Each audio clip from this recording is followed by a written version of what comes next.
Welcome back. The school year starting also marks the start of the next sports season. I'm joined now by WIVB's own digital sports reporter, Jonah Bronstein, with the latest news in our local sports. Hi, Jonah. Thanks so much for coming in. Hi, Chelsea. Happy to be here. Okay, now you've been covering University of Buffalo at Buffalo sports for the last 19 football seasons, and I've seen some changes to the coaching staff several times, but the season is no different, right? No exception. So tell us about the new coach the team is bringing on.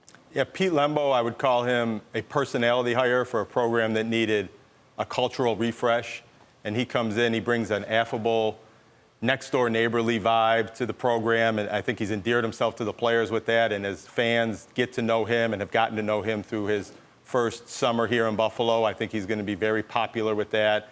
Our own Jackie Walker kind of went out there and did a story on him that is on our website, WIVB.com. We can get to know Pete Lembo's personality a little bit better that way. And he's quick to quote classic movies, rock song lyrics, and there's been a lot of fun with him around campus so far. Okay, nice. Well, he's not the only new kid on the block. There's some new players on the team too, right? Yeah, there's been some losses in the transfer portal, and as any college program in any sport has to do right now, that you're kind of re-recruiting your roster over and over again. But there's some exciting players back, local names that people will recognize. The one that really embodies kind of the improved team morale is linebacker Sean Dolak.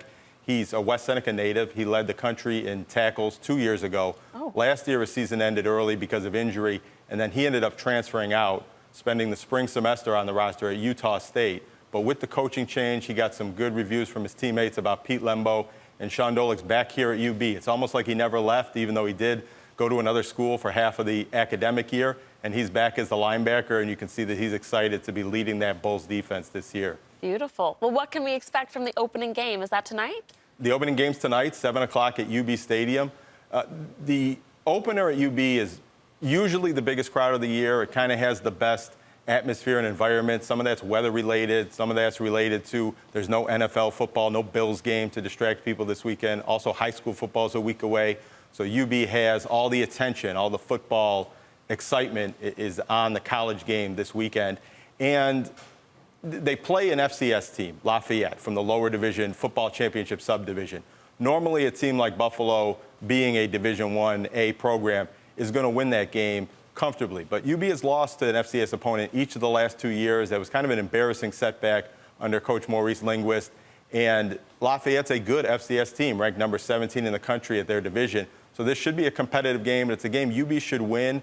And I think better coaching and better team spirit is going to play into them playing a better game and getting a better result tonight. Alrighty, I want to move on now to UB soccer team. Can you tell us about them? They just won a pretty major game in Pittsburgh, right? Yeah, it was a signature win for the UB women's soccer team and the university in general. Pittsburgh was ranked number 7 in the country at the time.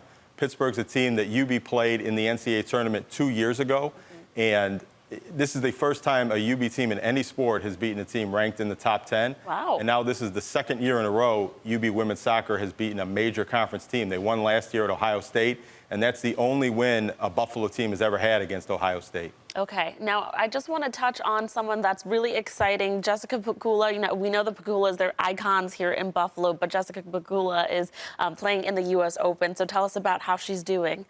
Jessica Pegula won her opening match at the U.S. Open late Tuesday night. She's the number 6 seed, moving on to the second round tonight. She beat a player, Shelby Rogers, another American who will be retiring now, and there was a tearful hug that Jessica Pegula and Shelby had after that match because they had played together in the junior circuit. Aww. But Jessica Pegula moves on, and after a rough start earlier in the season, she's considered one of the outside favorites to contend to win this tournament. Okay, so she's expected to do well. Yeah, she had won 2 tournaments, or she had gotten to the finals in 2 tournaments coming into this and won the Canadian Open.